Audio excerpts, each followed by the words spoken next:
Go ahead, Val. Welcome to the 5th International CFUW Parksville Qualicum Women's Day event. Thank you for joining our event this evening. We will now watch a very compelling video.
How is it?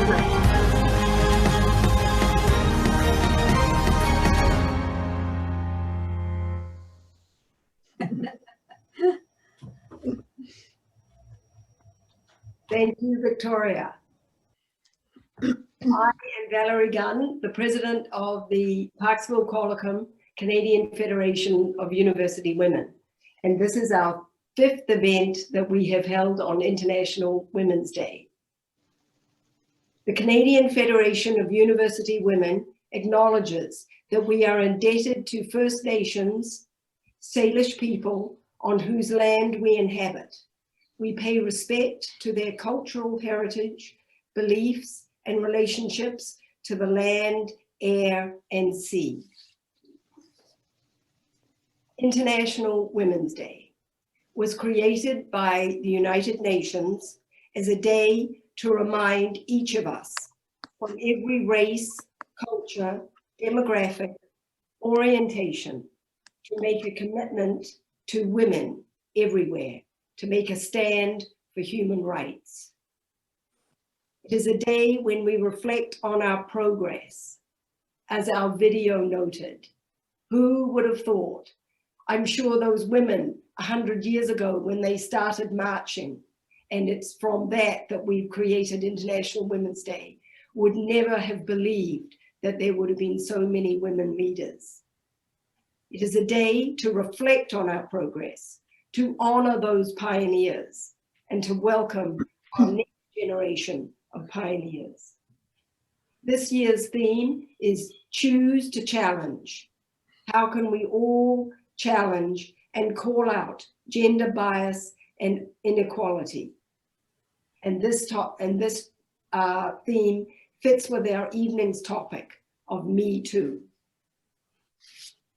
I would now like to welcome and introduce our Member of Parliament for our area, Courtenay Alberni Gord Johns, Mr. Johns has been our Member of Parliament since 2015, and I believe he's addressed our event every year.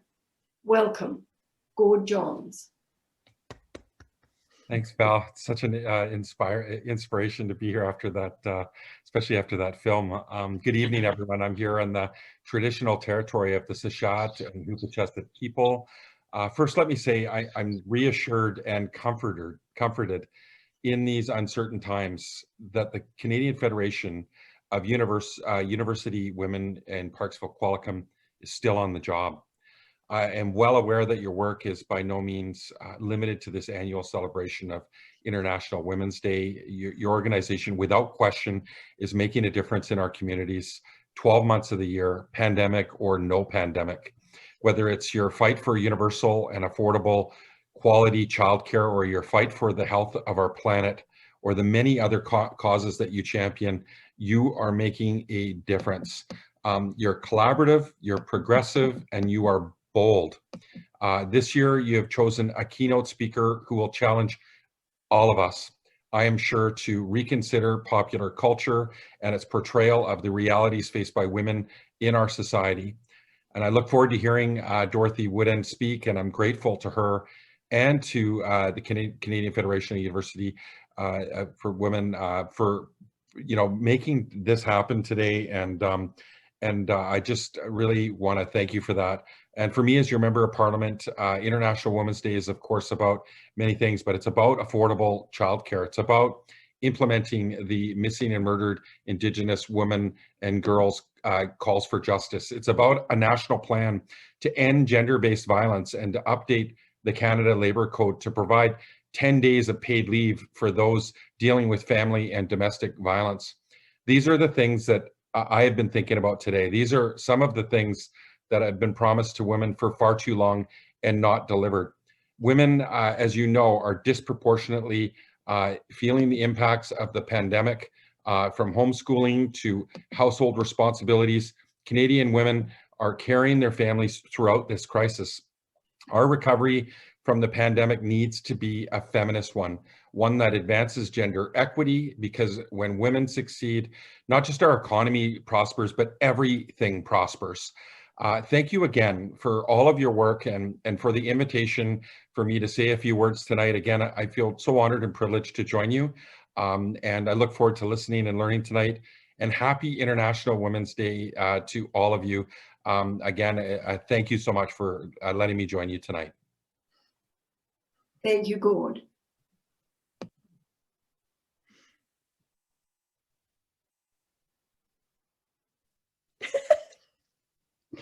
There we go. Okay. CFUW, the power of women working together. We are a 100-year strong organization with over 70 clubs across Canada. On Vancouver Island, where Parksville Qualicum is located, there are 6 clubs. At a recent communication dialogue in the fall of 2020, the members came up with the values of CFUW, outlined in a picture, and the first one was advocacy. Second, friendship. Third, education for women and girls, followed by lifelong learning. CFUW was started by women university graduates in 1919 to highlight and advocate for graduates in university positions, government, and other places of renown. We've come a long way since then. A university degree is no longer a necessary criteria for membership, but being open to lifelong learning is.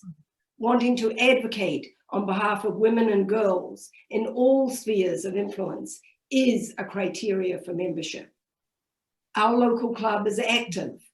Even this season, we had the Red Dress Project to raise awareness for Indigenous murdered and missing women, which is still being shown locally. In normal times, we have a huge book sale fundraiser in the fall for the Scholarship and Bursary Trust. However, this did not happen in 2020, but I'm happy to say that members and friends of our club donated enough money to allow our trust to give out the same amount this year as we did in 2020. The particulars of our scholarships and bursaries are on our website, CFUWPQ.ca. The deadline for all of these is June the 1st. Victoria is going to list that website in the public chat. We have already been receiving applications.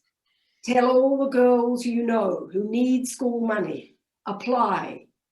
We have back to school bursaries for women returning to school, as well as a bursary for a woman going into ECE program. Our club also has a global reach committee, and we support girls in Tanzania and school projects in Guatemala and Pakistan. Lastly, national advocacy is a major preoccupation of our club. Next month, there are 4 national resolutions which we shall be voting on, and they will be voted on across Canada. And once these are approved, they then become policy, which enables clubs to advocate to all levels of government on that policy topic. CFUW is a dynamic group of women who've taken to this new virtual normal with a surprising vigor. We could all be on Zoom, 8 hours a day, all day. We welcome new members. Please see the chat for our website to talk to us about membership. Our next meeting is April the 8th. I will now like to hand over to our committee chair, Sonia Felix, to introduce this evening's speaker, Dorothy Woodend from the Tyee. Thank you. Hi. It's my pleasure to introduce Dorothy Woodend tonight. She's our guest speaker with an English degree from Simon Fraser University and a degree in film animation from Emily Carr University. Dorothy has worked in a range of cultural disciplines, from including producing dance and music concerts, running a small press, and programming film festivals. She's a member of the Broadcast Film Critics Association, the Vancouver Film Critics Circle, and is the senior festival advisor for Doxa Documentary Film Festival in Vancouver. Dorothy is also an award-winning writer with work published in newspapers and magazines all across Canada and the United States. She is currently the culture editor at the Tyee, which is a BC-based online news magazine. In this role, she covers social trends and cultural issues with wit, insight, and a good dose of humor. Dorothy joins us tonight to talk about gender trends in film and how women's roles are changing. Here she is with Female Trouble, Movies and Me Too. Hi, everybody. Hi, Dorothy. Thank you for inviting me tonight. It's a great pleasure to be here with you, doing this virtually from Vancouver. So before we get rolling, I wanted to acknowledge that I'm coming tonight from the unceded territory of the Musqueam, Squamish, and Tsleil-Waututh people. So thank you very much for allowing me to join you tonight. I've given talks before, never on Zoom. So this is a very first thing for me, although we do have Zoom meetings every day at the Tyee, and sometimes mostly technology works. Occasionally it kind of goes horribly awry. So touch wood, we won't have any mishaps today. I was telling Victoria earlier on the weekend, because we did a little bit of a technical run through, that when I was with Doxa as the director of programming and the festival director, invariably you would, test and test and test film format, and guaranteed on the night, that you were opening in front of like 1,200 people or, 2,000, 2,500 people in the, big sort of major venues for the festival, something would kind of go horribly wrong. So even if it does, we're going to get through it. So, we'll hang tight. So before we get kind of rolling and jumping into the conversation tonight, I just wanted to thank the organizers, Sonia, and also Victoria, for just being so welcoming and so helpful. And it's a great honor and a great privilege to be here with you and to talk some film and some Me Too. And I think we'll have time post me talking for us to have a little more of a broader discussion, a little bit of a Q&A afterwards, so which will be kind of fun. So let's get going. So for those of you who don't know the Tyee, it's an online magazine that was started, I think in, oh lordy, how long has it been? 2003 by a man named David Beers. And I met Dave when he was the editor at the Vancouver Sun. He was editing the Saturday section, which was called Mix. And I was, he was my editor then. And when he left the Sun, he said, I'm gonna start this new online magazine called the Tyee. And I'm thinking, online magazine, what is that exactly? So we had, you know, a meeting at a little kind of cheap sushi joint, and he said, you know, do you want to do some writing? And I said, sure. And he said, okay, what do you want to write about? And I said, I want to write about film. Because I, you know, had been a freelancer for a number of years, and I'd written all kinds of different things, but, you know, food, fashion, just about everything under the sun. But film has always been my first love. So that's kind of how it got started. And I think I wrote my very first film review for the Tyee in May of 2004. And it was a piece about Mean Girls, oddly enough, which seems very kind of weirdly appropriate now in a strange way. So kind of what I wanted to talk about tonight is that sort of strange, you know, convergence, if you will, of the personal and the political to sort of, you know, take that old feminist adage that the personal is political, because I think in film world, they're really kind of bound up together and so inextricably, sometimes it's kind of hard to pry them apart. And that's very true for my own experience coming to the film world. I did not grow up anywhere close to any kind of film centers. I grew up in the Kootenays, which is a tiny little sort of, you know, southeast corner of the province, almost on the American border and close to the Alberta border. So essentially kind of in the middle of absolutely nowhere. And I grew up on a farm on the east shore of Kootenay Lake and about 30 miles from the nearest town. So it was pretty remote, pretty rural, and we were farm kids. And the name of the game, you know, on a farm is, you know, you don't work, you don't eat, which is what my grandfather used to like to yell at us when we were not working hard enough. So, you know, it was like picking cherries, picking peaches, picking apples, anything that could be picked, we picked it. And, you know, our sort of least favorite thing that we had to pick was picking rocks. And whenever he would plow a field, we'd have to follow behind the tractor, like picking up rocks and throwing them onto the back of the cart. And so it was not glamorous, my childhood by any stretch of imagination.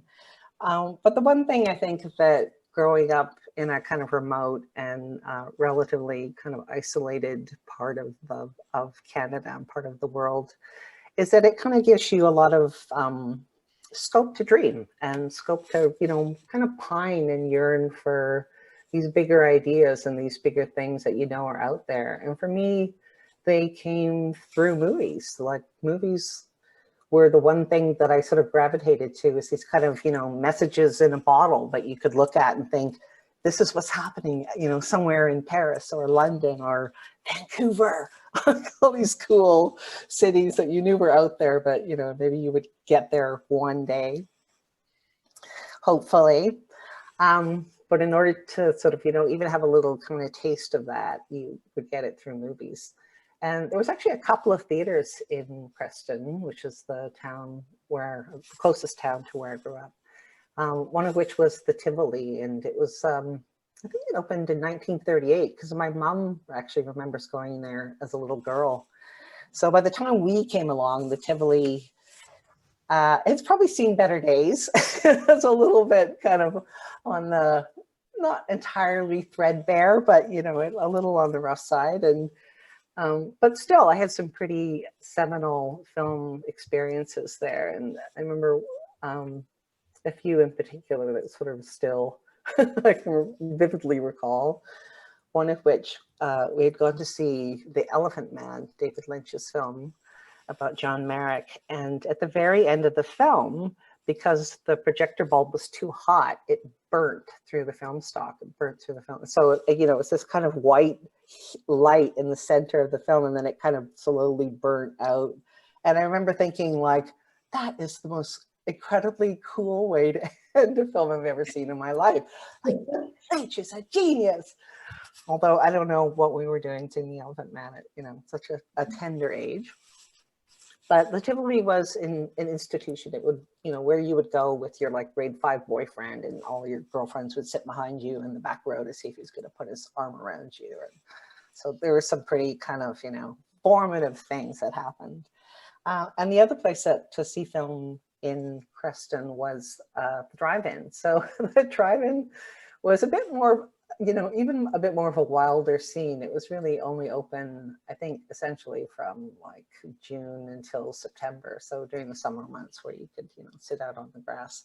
And the whole point of going to the drive-in was to try to get in as many people for free as you possibly could when we were kids. So, you know, you'd hide in the back of the station wagon with a blanket over your head and try to sneak in.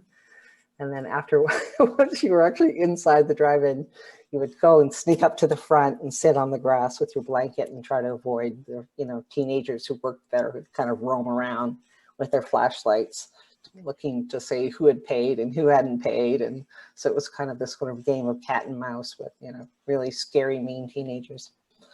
And there was a few other very idiosyncratic things about the drive-in, one of which is that they would regularly interrupt the film, whatever was playing, at the very end of the night to let you know that the snack bar was closing. So, and it didn't matter what was playing. It could be, you know, this sort of tearful, tragic scene, and this sort of squawking announcement would come over the speaker saying, the snack bar is closing, and ta-da-da.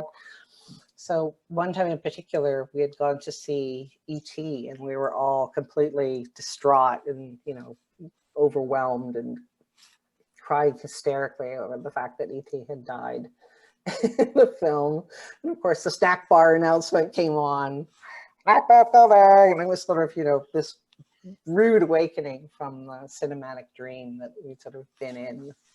So that was the nature of the drive-in. But the one great thing about the drive-in was that we would see anything that was playing. It didn't really matter what it was. So you got to see films that, you know, you had no right to see as a child, as a younger person. And those were kind of the ones where you're standing on tiptoe trying to understand what it is that's happening in this sort of 70s art house fair, you know, has Chris Christopherson in it, and, you know, lots of weird sex and murder and all kinds of terrible things. And, you know, my parents would kind of be slinking down in shame when they realized what they had kind of dragged their children to go and see.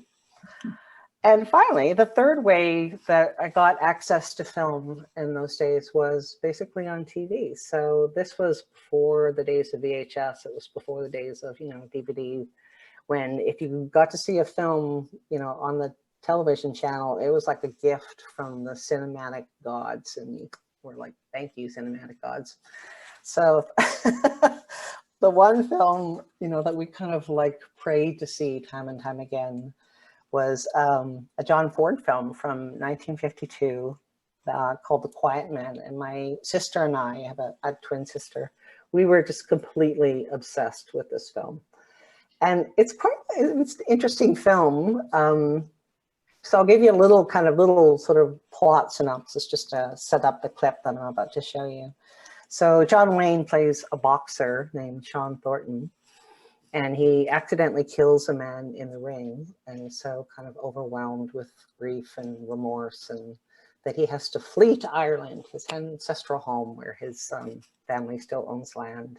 So he goes to this little tiny village called Innisfree, which is, you know, your sort of quintessential Hollywood version of a quaint Irish village. There's like the dueling Catholic and Protestant priests. There's the little tiny, matchmaker who's perpetually drunk. I mean, everybody in village is pretty much always drunk. So there are some cliches, you know, at work in this film, but at the same time, it's very beautifully shot. It's, you know, lovely to look at. So John Wayne shows up in Innisfree, and of course, the very first woman that he sees is this fiery redhead named Mary Kate Danaher, played by Maureen O'Hara, at her most, you know, towering and powerful. And of course, it's immediate, you know, overwhelming love. And they had this kind of violent courtship where he's always kind of throwing her around and violently kissing her. And my sister and I would, you know, have these sort of paroxysms of delight from watching this film. So after this very vigorous courting, they finally get married. But of course, there's, you know, complications in that he refuses her dowry from her brother. And so she refuses to consummate the marriage. And they had this epic fight on their wedding night. And he throws her on the bed and the bed breaks in half. And, you know, the next day when the villagers come to deliver her furniture and they see this, you know, shattered bed. And the little sort of Irish matchmaker, whose name is, oh Lord, what's his name again?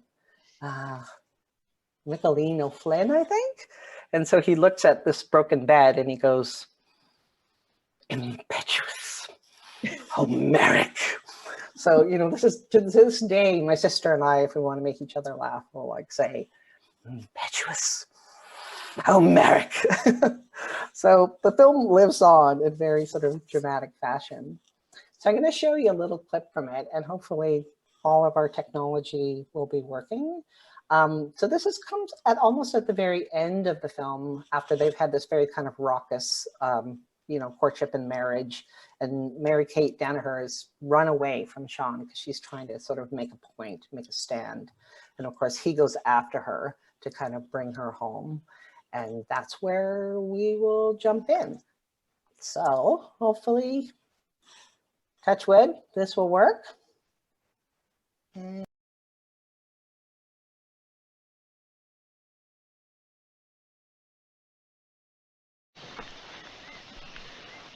I'll be going on home now. I'll have the supper ready for you. My God. Okay, and that's a good place to stop. So, I don't know if anyone has seen this film before. Maybe some of you have. But to say we were obsessed with it is putting it mildly. Not just the story, but the characters. And also, you know, I gotta say, like that 1-2 punch of sex and violence at a young age was just really kind of overwhelming. So even now, you know, when I watch it, and I'm older than I was then, it's still, you know, I find it kind of strangely seductive and hard to kind of resist in a funny way. So, why am I telling you all this?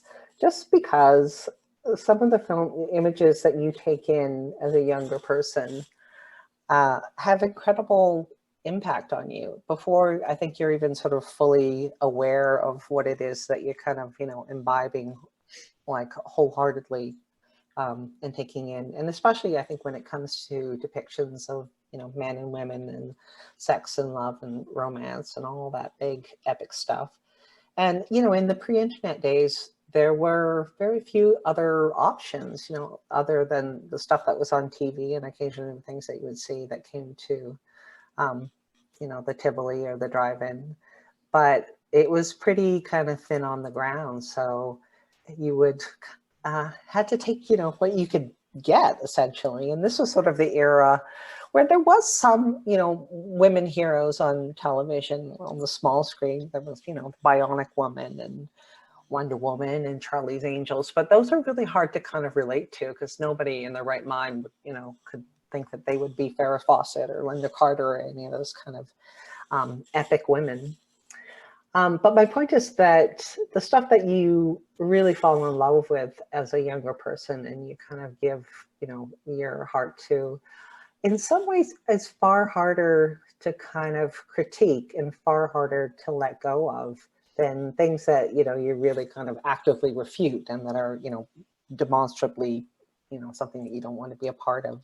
And in that sort of form of complicity almost, it gets very tangled. It gets very kind of interwoven between, I think, what is personal and what is political. And I think, you know, if I'm having issues with it and I'm kind of wrestling with a lot of those, you know, feelings, I think a lot of people are as well. And there's kind of, you know, this great, almost I would call it a sort of cultural reckoning happening at the moment. And you kind of see it everywhere, but especially in film. And even in the past number of weeks, you know, having watched the Mia Farrow, Woody Allen documentary and the documentary about Britney Spears and, you know, the whole sort of call out cancel culture debates that are kind of raging back and forth. And I think for the one thing that Me Too has really done for me is that it's kind of changed the lens with which I look at film. It kind of has sort of reset the landscape for me in a really quite fundamental way. And I keep sort of tripping over this experience. And I'm sure other people are having, you know, a very similar experience in that you see a film that you haven't maybe watched in a number of years. And sometimes it's quite overt, like in the case of, you know, Manhattan, which is a Woody Allen film where, you know, 42-year-old man is, you know, having this relationship with a 17-year-old girl. And it's, you know, presented as perfectly reasonable, you know, ultimately romantic, and that nobody says boo. And at the time, you're kind of thinking, yeah, even back then, but it's a sort of more, the more sort of subtle and almost kind of unnoticed things where it's a film, you know, you see again that you haven't seen in a number of years, and it's like the entire film is different, except that it isn't. You're different. Like the culture is different, the landscape is different, so you can't help but kind of like see it anew with a whole sort of a new lens, a new sort of perspective. And this happened to me not that long ago when I was kind of flicking channels one night, and I came across a film called Beautiful Girls, which was from 1996, and it's a Weinstein vehicle at the height of their of their terrible powers when they were churning out films for Miramax. And so essentially the story is Timothy Hutton plays this sort of young man who's having a kind of midlife crisis. He, you know, can't decide whether he wants to marry his girlfriend or he carry on being a piano player. So he goes home to his hometown, ostensibly for his high school reunion, but also to kind of have this sort of mini little midlife crisis. And he picks up with a lot of the sort of guys that he was friends with in high school, and they too are all having their sort of little mini midlife crisis around, you know, relationships and marriage and all that, you know, sort of usual stuff. But the thing that really kind of weirded me out when I sort of rewatched this film is his character, the Timothy Hutton character, has a relationship or a sort of infatuation with a young woman who's his next door neighbor, who's played by Natalie Portman, who is 13. And again, this is presented as a sort of, you know, romantic, sort of lovely little sort of moment between the two. And she's sort of saying, you know, wait until I'm, you know, a couple of years from now when I'm, you know, of age and we can have a relationship. And at the time, I didn't even sort of like, when I first saw it, I didn't even twig. And now I watch it and I think, good Lord, how is this like acceptable? Except that it kind of was at the time. And, you know, poor old Natalie Portman, even I think her very first film role when she was in The Professional, I think she was 11 or 12 at the time. And again, she's in this sort of old relationship with an older man who's, you know, this sort of a French assassin played by Jean Reno. This is The Professional. And I watch it again and I just think, this is so, you know, like 20 shades of wrong. And at the time, you know, you had this kind of weird, unsettled feeling, but you didn't quite have the words or the terminology, or again, the correct, I think, almost lens to sort of put that into focus and to be able to kind of say what it was that was really disturbing about the narrative that you were presented with. So, you know, and that fashion film is a really interesting kind of little time capsule, because you look back and, you know, to me, 1996 doesn't seem that long ago. But it was in many kind of, you know, we've come a long way since then culturally, and in terms of the stories that, you know, are acceptable, and the sort of the waters in which we swim, I think have really shifted. So it is interesting to kind of re-look at films in that way and to see how much has changed.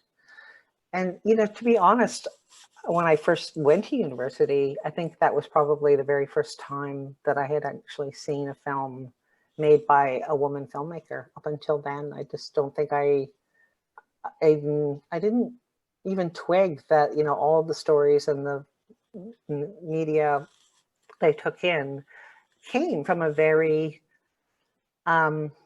set perspective, that it was, you know, almost entirely male, but that, you know, almost all films were made by men, written by men, produced by men, critiqued by men, and that was a sort of natural, innate order of things, and that you didn't even know, I think, that there was another sort of point of view available, because you just never saw it. You didn't see your story on screen.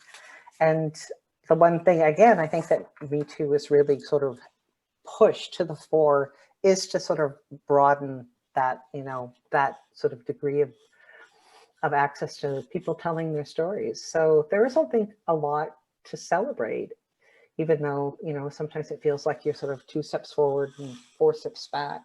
But this year in particular was a very good year for women filmmakers, which I think, you know, we should take our celebrations and our victories where we can get them. And, you know, even Chloe Zhao winning the Golden Globe for Best Director I guess that was last week, for Nomadland. You know, the last time that happened was in 1983 when Barbara Streisand won for Yentl. So there's almost 40 years between, you know, a woman being awarded the Best Director prize at the Golden Globes, which is not great, but we will take it. So it is, you know, again, one of those sort of steps forward.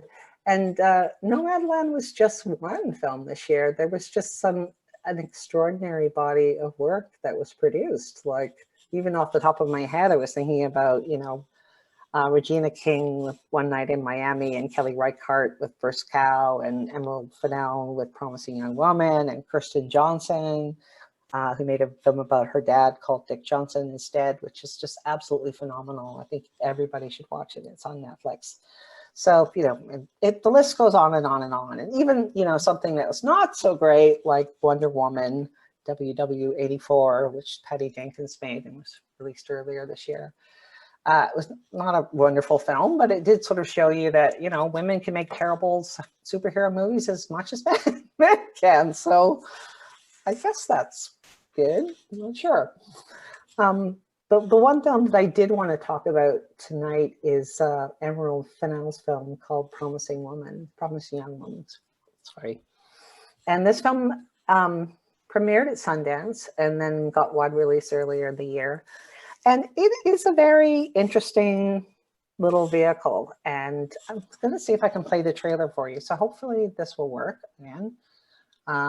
Just to kind of give, because maybe some people have seen it and maybe some people haven't, but just to sort of put everybody on a level playing field. So bear with me. We'll get out of here. And all right, where are you, Promising Young Woman? Okay. All right, let's try the sucker again. Okay. Okay, can everyone see that? What's happened to mine? Yeah? Okay, gotta play it.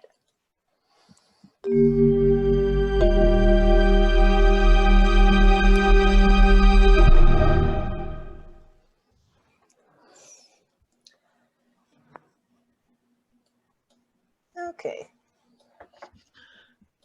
Oh, So brother. I'm going to stop the share. There we go. So this is a very interesting. It's dark, even though there's this sort of candy-colored, very pop aesthetic to it. It is a revenge drama. So the plot, in short, is about this young woman named Cassie, whose best and only friend is sexually assaulted while they're in medical school, and she commits suicide. So Cassie takes it upon herself to revenge her friend, not just on the sort of perpetrators themselves, but everybody who kind of allowed it to happen. So the college administrator and, the woman who sort of slut shamed her friend, and the guy who stood by and filmed it on his phone. And so it's not, necessarily about the death of romance, but I think it also is a film that could never have been made prior to Me Too. It's very a sort of post-Me Too film. A female director, a female star, a female production company. So a very sort of woman-led and woman kind of directed narrative, which makes it, I think, in some ways unusual. So it is a story that goes places that I never expected. It took me by surprise, and I've seen a lot of film, and it also has divided, audiences and critics quite profoundly, shall we say. And I think when a film is that divisive, it's poking at some, sore spots. And it's done a couple of other really interesting things in that when it first came out, the critic who reviewed it at Sundance, a male critic, and he was sort of calling out Carey Mulligan, who's the lead actress, for not being femme fatale enough to sort of carry this role, and whether she was miscast, and he sort of wanders into this pretty fraught territory. So Mulligan came out and said, I don't accept this. This is objectifying. This is sexist, and I want an apology. So Variety actually issued an apology for the review, and that sort of firmly divided critical circles about whether that was the right thing to do. And there were some people saying, an actor's, arsenal is her face, is her body. And, as a critic, you have every right to kind of talk about that. And then there were people on the other side saying, this is a step forward, and this is going to change, film criticism forever. And so there are those films where you think, well, maybe this is going to change this. This is going to sort of, again, sort of reset the playing field. But the funny thing is that keeps kind of happening over and over again. Like there will be a film that will come out and people will say, well, this is going to change everything. And it doesn't necessarily work that way. And there was actually a documentary that came out in 2019 called This Changes Everything. And it was executive produced by Geena Davis. And she really puts her shoulder to the wheel because before she actually produced this film, she'd kind of stumbled over the fact, almost by accident, I think, that a large part of film and television and media that are produced for young children are predominantly feature male characters, male voices, male narrators. And she just sort of, she was watching a lot of kids' television with her daughter at the time and sort of thought, in a film like Finding Nemo, why are all the fish boys? And so she started, the Geena Davis Institute for Gender in Media, and took it upon herself to, fund a bunch of studies to actually have the hard stats, the numbers that people couldn't sort of refute to say, oh, no, you're just complaining, or that's, just purely anecdotal. She actually had the numbers. And one of the things that she says in the film that I thought was actually quite interesting is, other than the fact that the characters in these films and television shows are disproportionately male, she says, we're teaching them that girls and women don't take up half the space in the world. And if the few female characters that we do see are marginalized or worse, sexualized, that sends an even clearer message to audiences about what's expected of women in society. And these are films and media messages that are aimed at very, very young audiences under the age of 5. So before you have any kind of media literacy skills with which to kind of take apart, the stuff that you're kind of imbibing, completely. So she assembles just an amazing cast of women filmmakers and actresses, and who are all talking about not just the sort of political ramifications, but also their own personal experiences. So, there's Kate Blanchett and Meryl Streep and Gina Davis and like Viola Davis, like everybody is in this film. And one of the films that they kind of use as a sort of case study is Thelma and Louise, because when it was first released, I think it was 1991 that it came out. Again, it was one of those films that people, said, oh, this is going to change everything. This is going to show that women can carry like a blockbuster, that women, can be heroes. And, this is like a game changer in terms of like how films are marketed, how films, are conceived. And I actually remember going to see it in Vancouver. I don't remember how I got free tickets. It was before it was like, even released. So it was a preview. And so I didn't know anything about it. Like I had absolutely no knowledge walking in. And I think I was like, I don't know, my early 20s and, in this horrific relationship with the terrible boyfriend. And when I saw this film, I had just like this incredibly, it was really cathartic and really just a visceral experience. And, at one point I thought, I think I'm going to barf in the middle of this film, because it had impacted me so much to see some of your things that you were experiencing as a young woman up there on, on the big silver screen. And, you come out of a film like that kind of stumbling blind out of it because it's just so overwhelming. So a lot of the women who are in the documentary are talking about, getting their start in the industry and all the various things that they kind of, had to go through on a personal level. And some of them are, really funny, and some of them are really horrific. Meryl Streep talking about being in Kramer versus Kramer, and all of the men who are, in the production say, well, what would a woman do? What would a woman do in the situation? And she was sort of sitting there, well, I tell you about it. But of course, nobody asked her, right? Nobody consulted her. And you see it happen time and time again. Like I remember watching this panel discussion about Terrence Malick's film, Tree of Life, when it came out. And, a large part of the film is about motherhood. And there was this panel of, I think, 10 different film critics, and every one of them was a man. And they were talking about, motherhood. I just thought, okay, this is completely insane. Like, did you never think to maybe ask, maybe one woman or maybe even 2 women if they could be on the panel and, speak to something that they had actually experienced? But no. So the funny thing about the documentary is, it's a very sort of, cri de coeur rallying cry, and, sort of builds to this incendiary finale. And then it cuts to the credits, and it's actually made by a man. And you think, wait a minute, like after you have this whole narrative about getting, more women involved in making, telling your stories and directing films, like, could you not find like a single woman who could direct the film? And, the allyship is great. That's all wonderful. But at the same time, it was like, oh, okay, come on. But the one thing that kind of really remained with me after watching that documentary was something that I think Reese Witherspoon says at the very beginning, where she says, the basis of your values is determined by the first images that you see as a child. And when it comes to film and television and media images, the fact that, so many of them are predominantly created by men and are about men, and that women are kind of excised from the picture is just hugely problematic. So again, like, even though there are these sort of steps forward, and then there's a, backlash, and then there's another couple of steps forward, like it is a sort of, ebb and flow. And even something, I think I was reading an article in The Guardian on the weekend, because they were talking about the Britney Spears documentary and the sort of the 1990s and why they were so particularly harsh on women.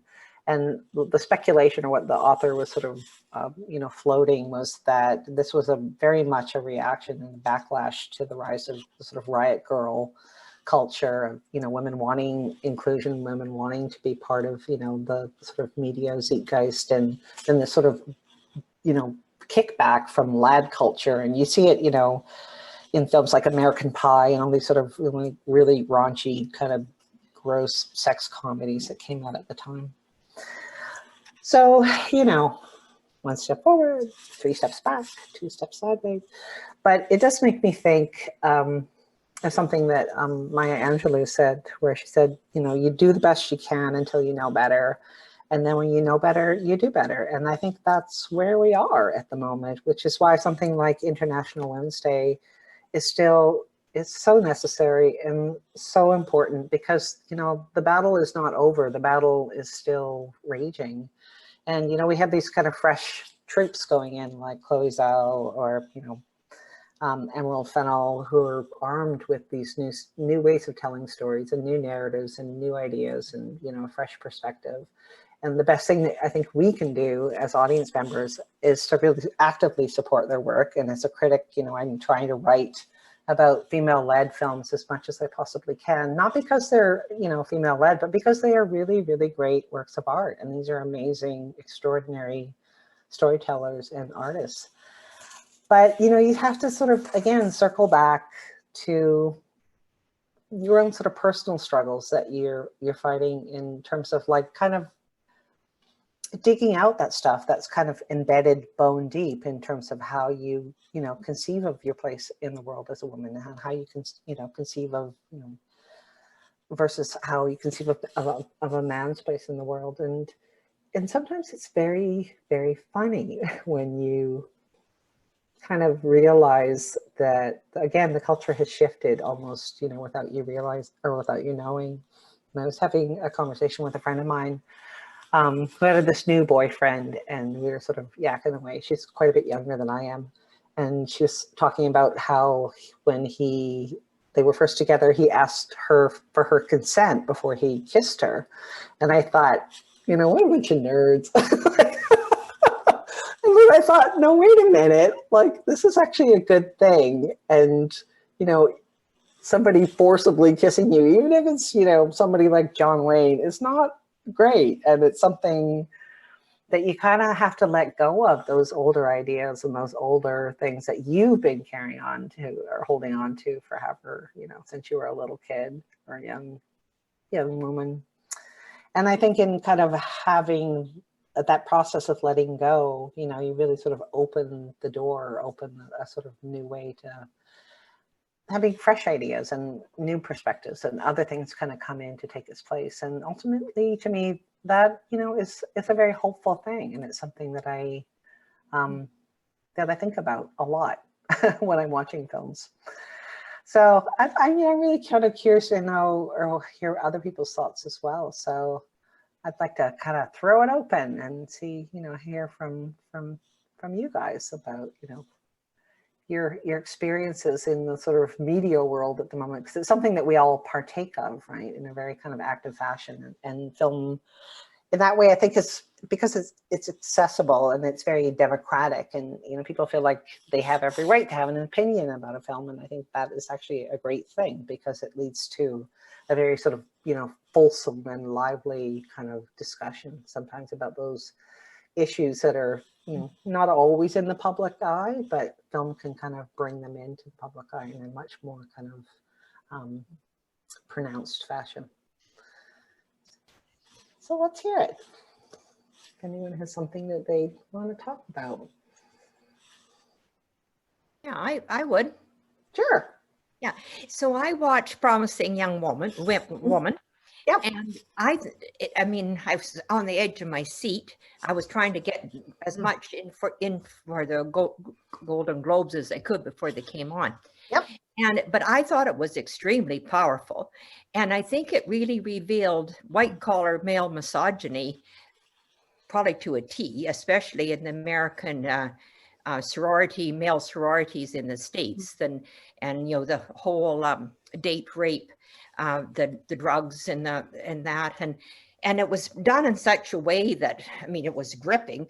And I think that it should be used in somewhat for young girls to see. Like, I mean, it was revenge, and maybe men have to realize maybe revenge might happen. I don't know, but I really did think it was it really made me think, and I thought it was very revealing. And then your clip on that John Wayne one, I thought, good God, no wonder women thought that they should put up with violence. So yeah, you've made some excellent points. I've been completely enthralled with it. So so just backing up your promising young woman thing, I was really interesting because I haven't had a chance to talk to a friend about this movie. So so thank you. I've thoroughly enjoyed it.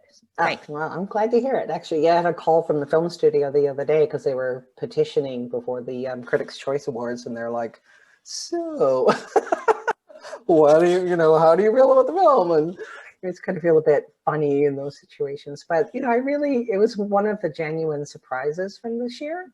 Yeah, yeah. Sorry, go ahead. No, I kind of thought, I was thinking it might win an award, but it didn't.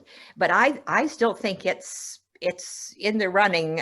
It's a pretty powerful take. And I do think, you know, it felt quite new, like genuinely new to me in terms of how its story was structured.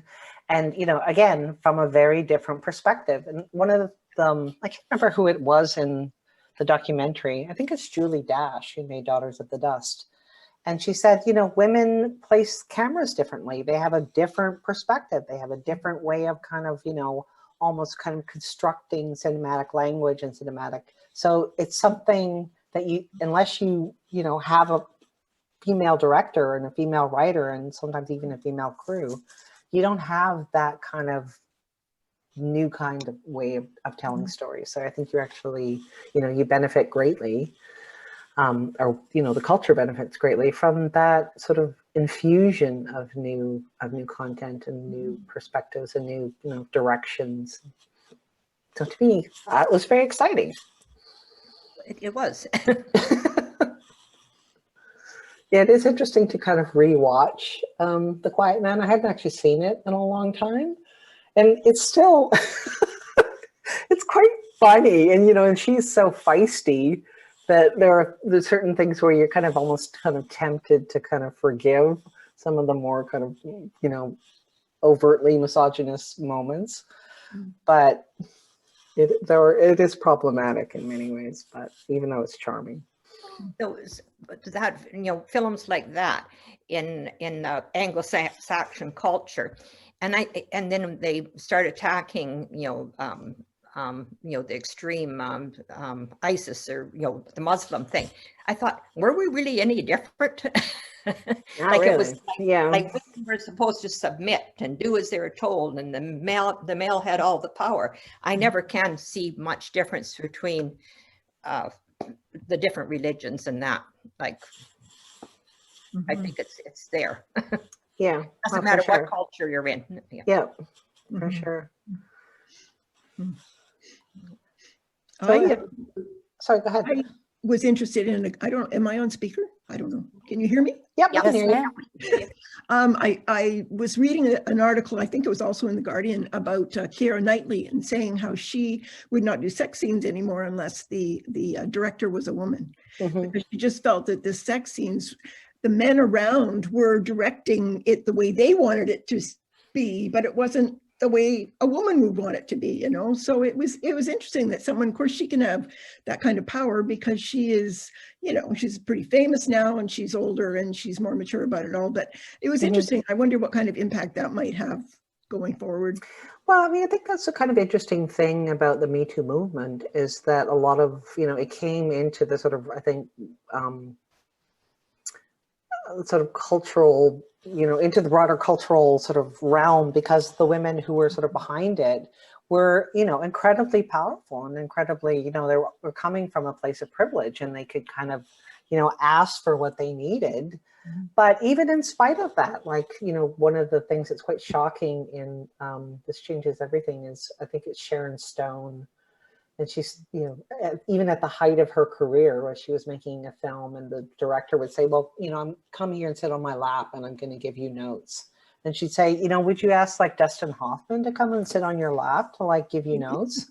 And if she, was not obedient enough, she would be kind of sent back to her trailer. And I mean, that was kind of the horrific thing about, the Weinstein sagas, that not only did he, abuse and, assault women, but he essentially ended careers from so many different people if they just didn't, do exactly what he wanted them to do.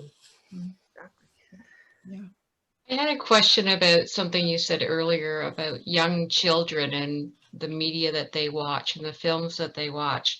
I am blessed to have a nephew who works for Disney Animation, Canadian, and has worked on all of as both the animator and director on all the last, I don't know how many, the Frozen series and everything else, but that's irrelevant. What is relevant is how Disney Animation has tried to change the portrayal of women and girls through animation.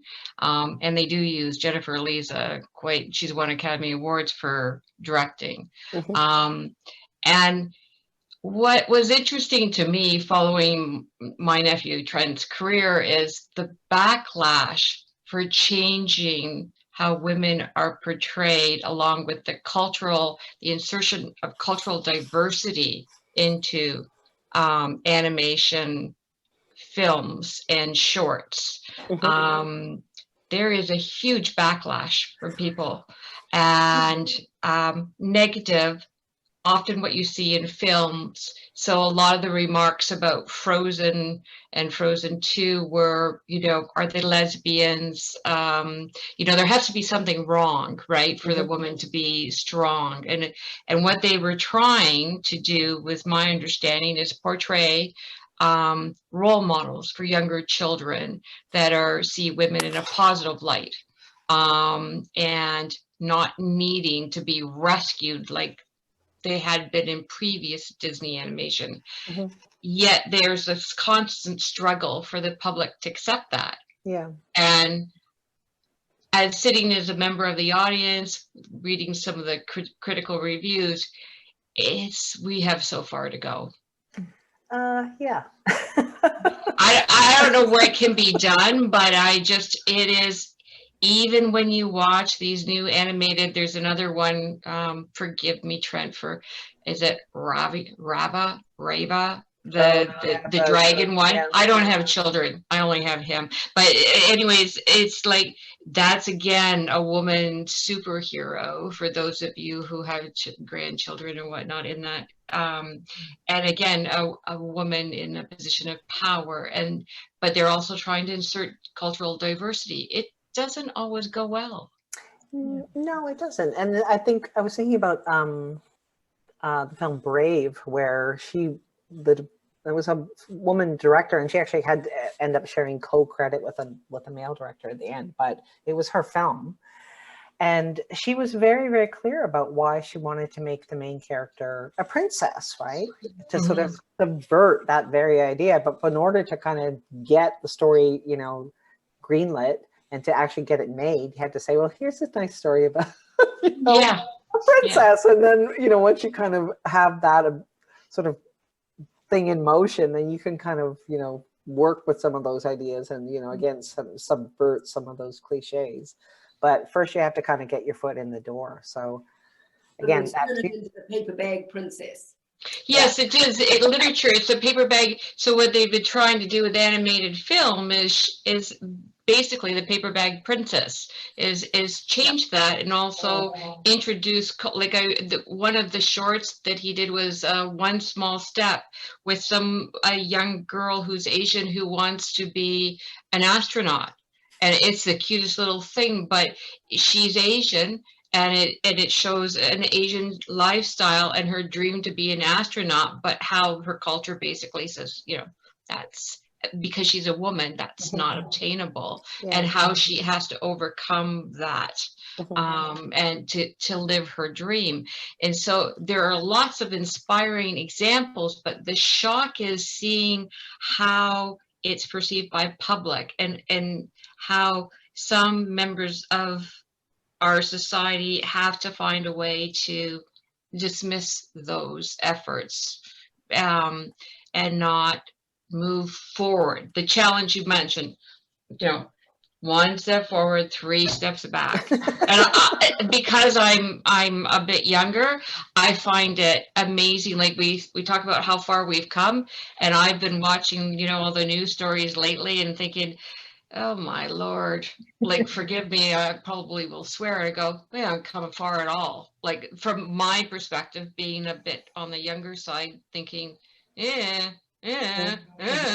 like, you know, I don't see the progress that someone else may see, like my mother would have seen and experienced. It's, you know, it's ongoing. And, you know, I think you get to the point sometimes where when you're, you know, in a critics organization and you're like 1 or, you know, 2 women in that group and thinking, and you're lobbying hard for the films that you think, you know, are important and are really worthwhile. But even the numbers do not help, right? Like, I think in terms of actual representation in critical or in critics organizations, like, men outnumber women, I think 70%. They're largely usually about 70% now. So, yeah. I have a question about the Sundance critic. That was the critic that the critique, Carey Mulligan. Yeah. Did he have anything else to say, or was that the only thing he had to say? And that he It wasn't an entirely unbalanced review, and you know, he'd sort of written. What's his name again? Oh Lord, Dennis, I think. Shoot, it'll come to me in a minute. Anyways, but you know, and so he kind of went on after he sort of critiqued the way she looked to, you know, praise her performance. So it wasn't like he'd kind of panned the film entirely. He just sort of, his sort of main point was that, you know, she would, like, if Margot Robbie, who was the producer of the film, had played that role, but somehow it would have been more appropriate. But I think the whole point of that film is that she's not a femme fatale, right? That she is, like, you know, yeah, an ordinary woman in taking on this sort of form of drag almost to kind of entice men in, you know, in bars.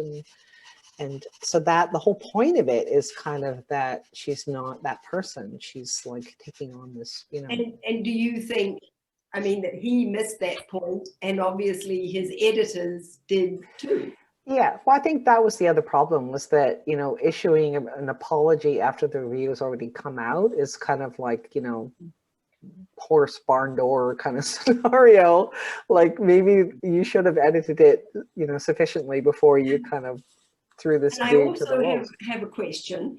In the old days, I mean, movies were made by factories, and there was a code, and I remember movies from my childhood, and they were a bit candy floss, but they were sort of safe. I mean, I looked upon them as safe, and our parents did too. Whereas now, and as you're right, and especially in the 90s, things got really bad. I mean, didn't American Pie win an Oscar? I don't think it won an Oscar, but, you know, it spawned like 4 sequels or 5 sequels. And I thought that was just a revolting movie. And I did notice that the whole sort of changes, that the whole movie industry just became very raunchy, mostly at that time. So in some ways, as you say, there's a pendulum. So do you think the pendulum is going to swing back? I sure hope not. I mean, I think that's the kind of, you know, again, that sort of rise and fall in terms of, like, you know, it'll swing this way and then it'll swing back. But I think if you have, you know, enough women in the industry to kind of bring about a more sort of systemic change, that it's harder and harder to do that, to have those really kind of violent reactive swings back and forth, because, you know, women just won't stand for it anymore. So I hope I hope that's shifting. And so do you watch movies differently? I do now, yeah. I mean, that was the thing that I keep sort of, you know, whether it's you're watching an older film or, you know, screeners that are coming out. And I think I have really noticed, you know, a definite shift in terms of the sort of breadth of storytelling. Like Nomadland is kind of an interesting case in point. Because Frances McDormand, who's the kind of the lead actor in the film, and you know, she's not beautiful. She's not made, you know, lovely or attractive. Like the whole point is that she's very kind of unvarnished and very, you know, it's quite, you know, a sort of elegiac film in many ways. But she's also a hero, right? And she's allowed to kind of be this sort of, you know, fairly plain, downtrodden woman, but she's still heroic in her own sort of private, you know, way. And that to me, again, is another indication that there are different stories that are out there, and they're finally being told in a really kind of, you know, in a wider fashion. And again, picking up awards like left, right, and center. So there is that kind of cultural vindication. And I think that it in itself is hard to kind of take back. So, you know, if you've picked up a bunch of awards, then, you know, usually your next film is easier to make. So they do have a, you know, they have a role to play for sure. Thank you. Any more questions? Yeah. I can't see anyone except the strip on the side. Everything else is gone on the screen completely. I'm the speaker. I'd like to ask a question. Sure. Yeah, it's not so much a question as an observation. When I was a kid, and that's a long time ago now, all my high school teachers were male, and all my elementary school teachers were female. Mhm. That anyone else's experience, roughly? Yeah, pretty much. That's shifted because I've been a teacher now, and many of those positions at the senior level or at the high school level are now taken by women.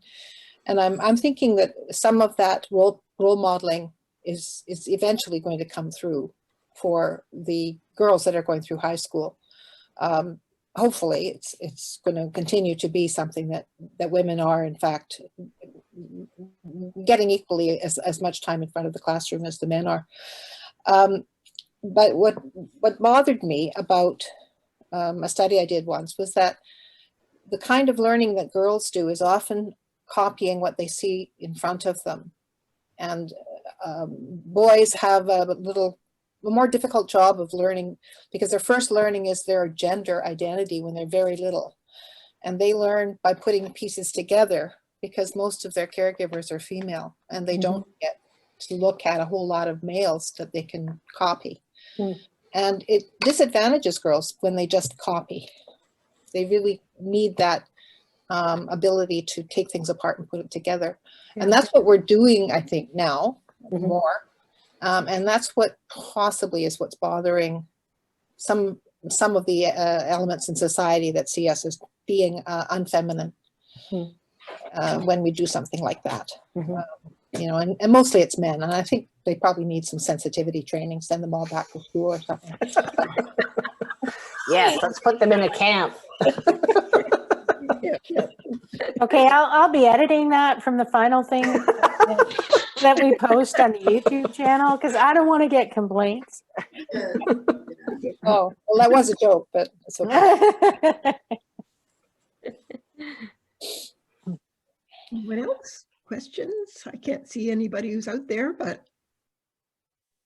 Ava, but she's muted. Oh. Here, Ava, there you go. I've unmuted you, Ava. I wasn't brought up in films. In fact, the first film that my mother took me to was Auntie Mame, and she was shocked because in Auntie Mame's story, Auntie Mame has this a living room with the children there, and she's talking about sex. And my mother was so upset about this. I must have been about 6. I didn't notice that at all, but I really wanted that little car that little boy had. But so having not been brought up on film, I've been brought up on reading. And today there are oodles of books now being written about girls being in doctors, lawyers, merchants, the whole bit. And I think this is important. And I think that we as women are not concentrating.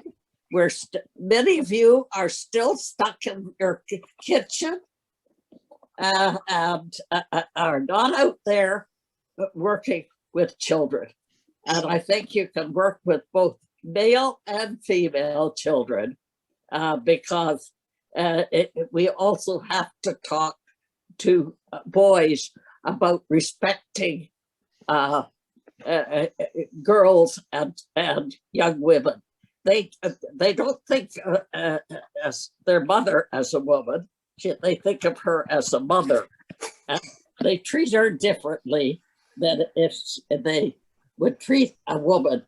So I found this very interesting tonight, Dorothy. And I'm glad. I met you through Tai. Whatever I did call you. And, about coming and speaking, because it was you who brought my attention to the article that you wrote, Silent No More. That is, Silence No More says that is putting the blame on women who are in these horrible situations. And again, from my point of view, we are not working with these young women who have not the money or the support to go on to better education and getting into skilled jobs. And so they're stuck in a situation. And since I did that research, I've had at least a half a dozen women who have come forward to me and said, thank you for bringing it to our attention. So yeah, tonight has been most interesting to hear you talk about the different films, because in my day, from books, I went to the stage and to London, to Shakespeare, and all this on stage sort of thing. So thank you very much. Oh, well, you're most welcome. Anyone else there out in blank land? Yes. Well, maybe we should wrap it up. We are a little bit later than we thought we'd be, but it was a very interesting discussion, Dorothy, and thank you so much for bringing your perspective. Oh, my pleasure. Our evening, it was great. Yes. Well, thank you for having me. It's been a great, lovely to talk to you all. Thank you.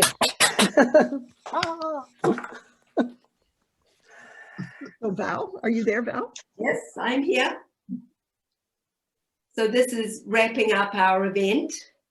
And each year we, in the past, when we've had a live event, we've given to various groups.